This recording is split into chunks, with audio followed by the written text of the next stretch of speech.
Undertaking tasks involving hazards that can result in a single or multiple fatality will have a risk value that falls within the outline shown.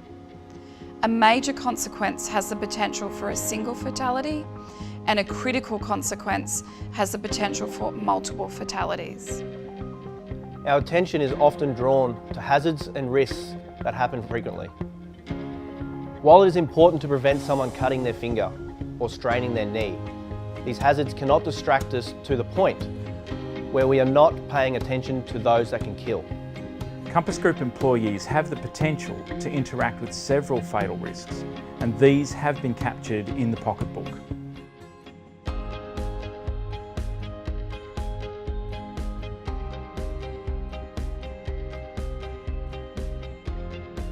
The workshop participants agreed on a range of critical controls for each of the fatal risks, and these were also captured in the pocketbook. It's a great reference tool that shows the critical controls that must be in place before the task involving a fatal risk can be undertaken. It is so important for all of us to understand that hazards and risk associated with those hazards are always there. It's always there with the potential to injure or kill. By ensuring that meaningful and effective controls always remain in place, we can minimise the risk and protect ourselves and others from harm. It's when these controls are not truly effective or in place only some of the time, people can die. Many people think of work situations and tasks as being safe or unsafe. Having this either-or approach and believing that a situation is actually totally safe can lead people into a false sense of security, which in turn may lead to complacency. We know that when people become complacent, incidents and fatalities can occur. We must begin to think about risk in a different way. We must think of risk as being ever present. Risk can be represented on a continuum ranging from low to high, but risk should never be thought of as zero. A hazard is always a hazard. Whether it hurts or kills you is dependent on the level of control at any moment in time. If we accept that risk is always present, then we increase our mindfulness and vigilance around our well-being. It's not about safe or unsafe. Risk is not black and white, but it's many shades of grey.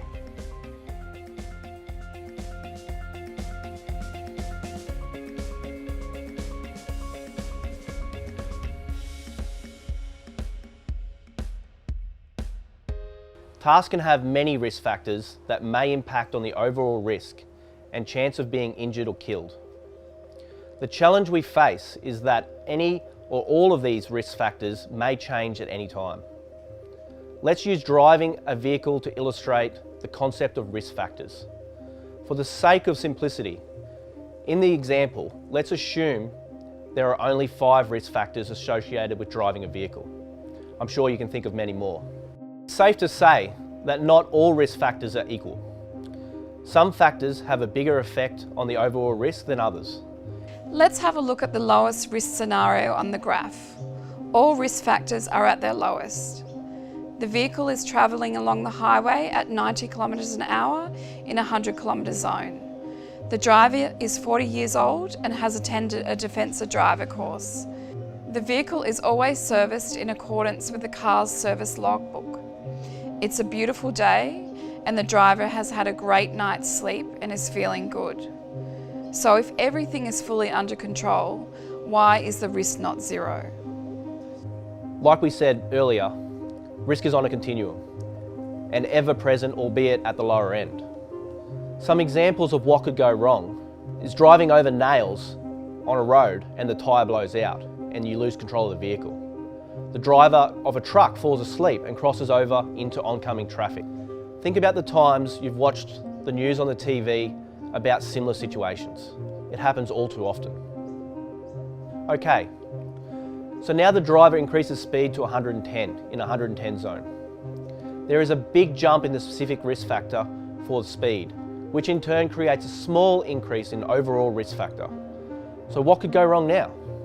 Probably all the same situations as before, but at this higher speed, the driver's ability to avoid a truck crossing over or control the vehicle after a tyre blowout is reduced.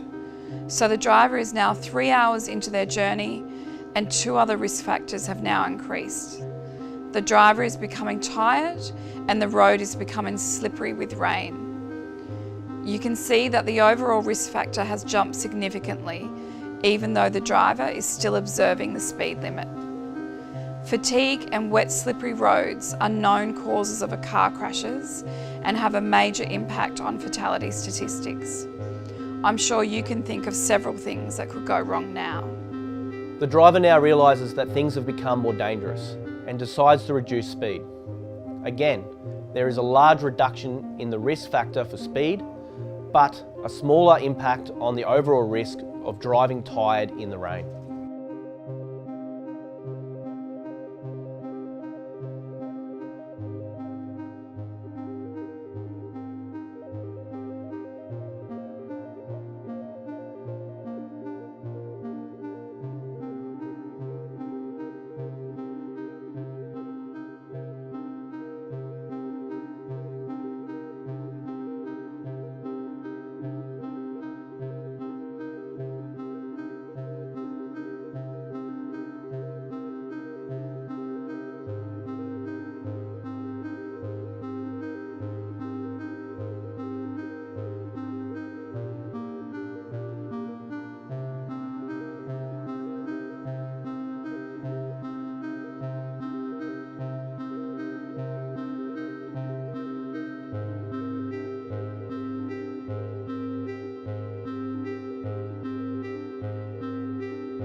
Working in pairs, please take a few minutes to identify all risk factors associated with a task you do and write these in your workbook.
Many of our colleagues interact with fixed electrical equipment such as bain-maries and use handheld tools such as blenders, grinders and drills.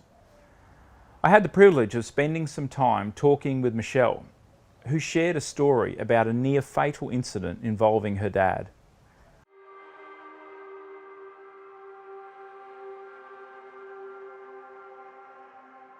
So what does your dad do for a job?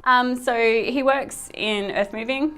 So he once upon a time had his own business, tip shop company, obviously responsible for not only himself but all of his workers' safety. So he's been racing HQs for a really long time, and he pretty much fixes everything himself. So one day he was in the backyard, so he's got like a little shed area with a workspace there, every tool under the sun, and he was cleaning a head off a motor, and he was using a drill to do that.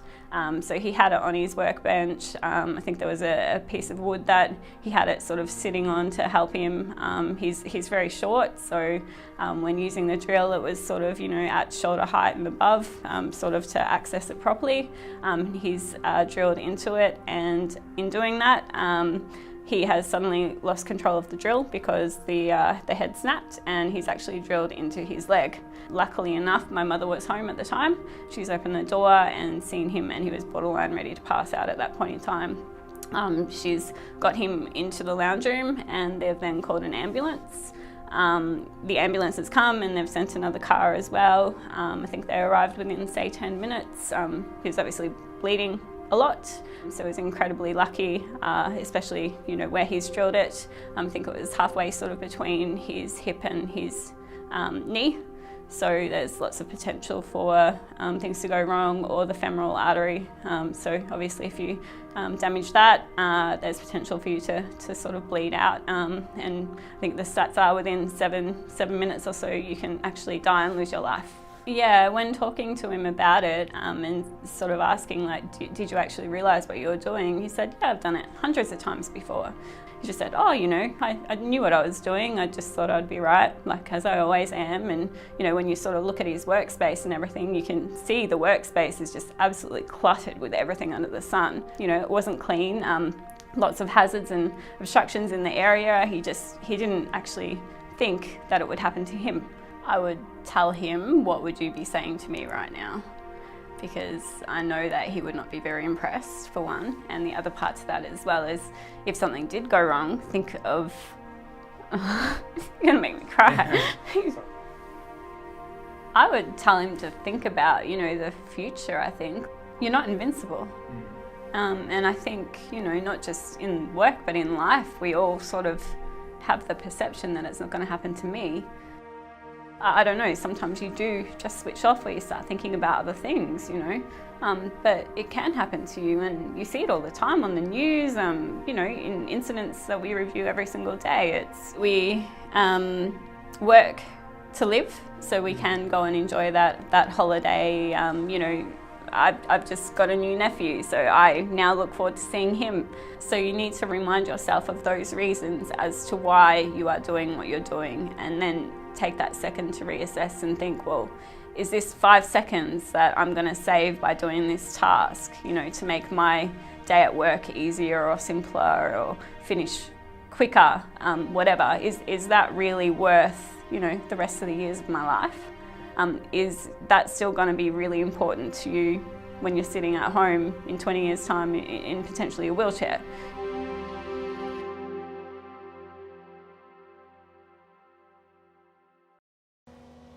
Please write down in your workbooks what you took away from Michelle's story. Again, please take a couple of minutes to share your thoughts and discuss with the group.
would be great if one or two people took a couple of minutes and shared their thoughts with the group to spark a couple of minutes of discussion.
So welcome back everybody, thanks for a great discussion.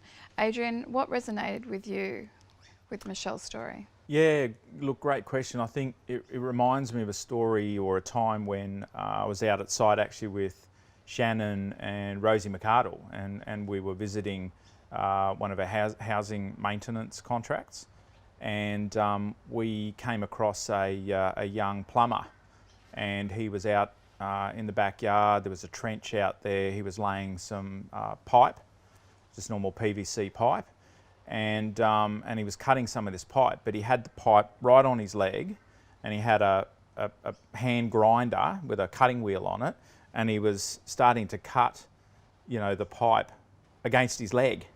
How did you approach that? One slip, you know, and like with Michelle's story, femoral artery, the guy's going to bleed out.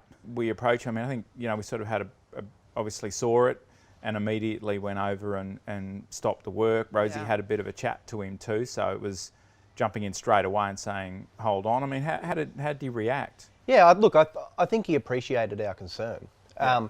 But at the end of the day, I think he was just trying to get the job done in the situation and the environment that he had available. Yeah. You know, so like we keep saying, you know, it's the can-do attitude that gets us into trouble. Yeah. So and he said, look, I'm trying to cut this bit of pipe. I don't have a vice grip, and this is common practice. In my game, this is how people cut pipe if they don't have vices or a cutting bench. And I'm in the back of a paddock here, I'm at someone else's house, You know, it's too much effort to go to my ute and to cut it. It's a 3-second job. I'm just going to do it right here. Yeah. And I think then with Michelle's story, she was talking about it's that complacency. I've done this job Many 100,000th time. I'll quickly do it. Yep. It's 5 seconds, but those 5 seconds can result in a slip, cutting an artery and losing your life. And I'm sure if he knew that he was going to cut his leg there and get rushed to hospital, he would not have done that task. Yeah. Guarantee it. It's a good point, isn't it? It's about, you don't think about the That risk. awareness and connecting that All the perception and same. awareness to the risk. Yeah. It's that, you know, and it's about that hazard identification and hazard perception. It's about, you know, do I see the hazard? Can I see that I'm going to, you know, a moment later I could be in a lot of trouble? It's that awareness. What are the potential consequences of that? Another thing that resonated with me was, you know, people that haven't been injured often tend to think that they're bulletproof or it's not going to happen to them, like Michelle's dad. Yeah. Whereas people who have been injured tend to be those that want to plan the work a bit more, think about the risks a bit more, because they've felt. Yeah, they've had the experience, the consequence. They have. So I often see people where it hasn't happened, they don't plan work. They just, you know, charge ahead with stuff and make do with stuff. So that's versus taking a time to assess the situation, asking the questions: should I be doing this? Have I got the right equipment? Yep. Am I putting myself or others at risk? Yeah. Or taking the extra couple of minutes to go to the back of the ute. Yeah. Absolutely. Yeah, and do it properly. And as Colin said in his video, you know, there's no, you know, he doesn't care if it takes an extra couple of minutes to get the job done safely. That's the expectation. Yeah, he's really trying to drive that through his part of the business. And I know a lot of the urban GMs are very much the same way. They'd rather see their teams take that time to plan the work, to think a little bit, you know, to do a SAM, to do a take 5, whatever it is, just to pause, do the personal risk assessment or talk with a colleague and do a JSCA and plan the work. Yeah. And in itself, that was a great intervention story. The outcome, we ended up getting tool benches the guys could set up, good stations, nice big pipe grips, and they were able to cut those things, and the guys were very thankful after that. Yeah. And they had the right gear. And in fact, their work output actually increased. Correct. Their efficiency got better because they weren't having to think about things on the fly and innovate because they didn't have the right gear. They had the right equipment. They planned it, they got the right gear in, and their efficiency levels actually went up. You know, heaven forbid that safety actually makes things more efficient, right? But it clearly did, and they were really appreciative of it. Yeah, absolutely. You know, it really worked out. It was a great outcome, actually, that trip. So It's a good lesson.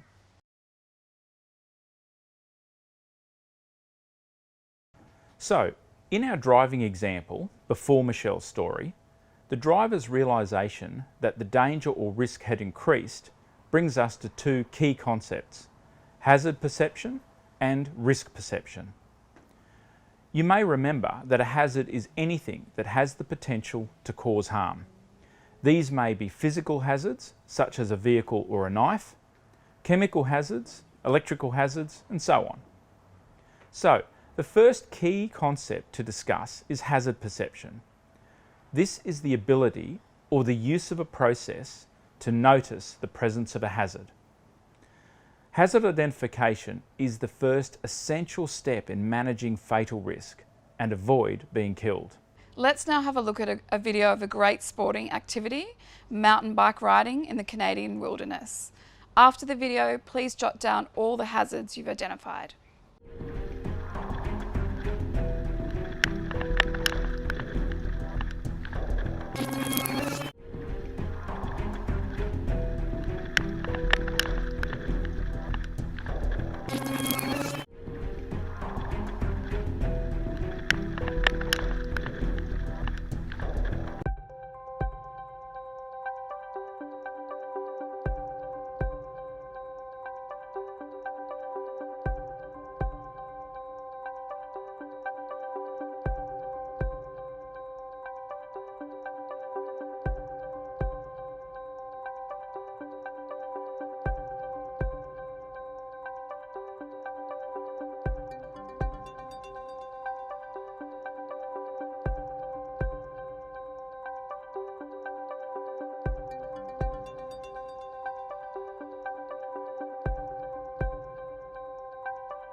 Okay, so I'm sure you spotted a few hazards.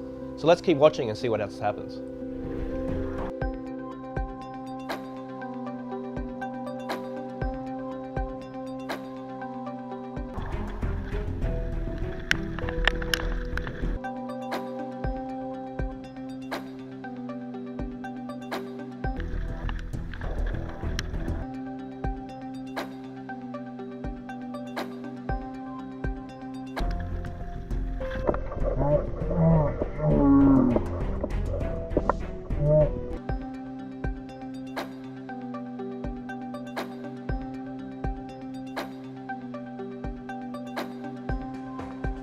So let's watch another mountain bike race, this time in the African savannah. And again, take time to write down some of the hazards that you might spot.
Okay, so I'm sure you spotted a few hazards.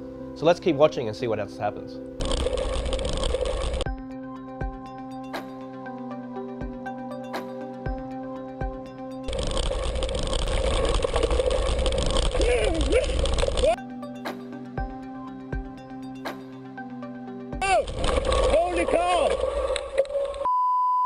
So did you guys think about animal interaction this time? Yeah, sure did. Yeah, Yeah. I did, but I thought it would be a lion. Okay. So why did you think that of the lion this time, but you missed the bear in our first video? I think it's because of the previous video we watched. Now we're expecting, you know, mountain bike, animal interaction. Yeah. So it's about more experience, and so your common sense, so they say, is more developed now. Absolutely. Okay.